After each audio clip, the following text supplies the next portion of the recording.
Alors pourquoi? Il y a plein de raisons.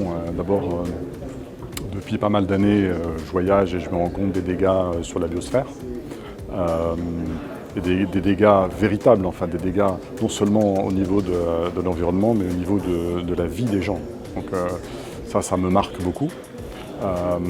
Deuxièmement, j'ai une mini Greta Thunberg en herbe chez moi qui me challenge et c'est formidable et qui me dit qu'est-ce que concrètement tu fais, parce que tu en parles, mais qu'est-ce que tu fais concrètement?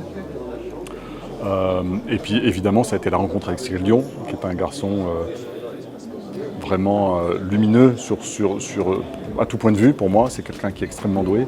C'est véritablement c'est quelqu'un qui est venu pour quelque chose et qui a un talent fou. Et au-delà de l'amitié très très forte qui nous lie, j'accompagne modestement le talent de Cyril en fait. Voilà. Mon sentiment, c'est qu'on en est tous aussi au même point, encore une fois, de gérer nos tiraillements.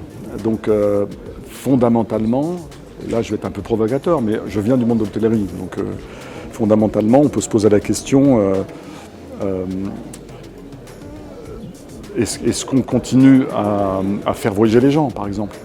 Est-ce que c'est raisonnable de continuer à faire voyager les gens? C'est-à-dire que dans le regard qu'il faut qu'on ait sur nos activités, c'est véritablement de regarder l'externalité.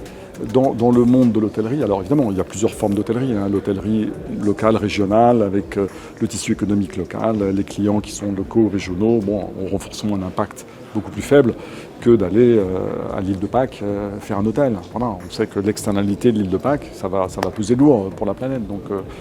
Donc je crois qu'il faut, encore une fois, avoir beaucoup de courage à un moment donné pour regarder cette réalité en face, faire vraiment auditer nos business et pas dans la consanguinité.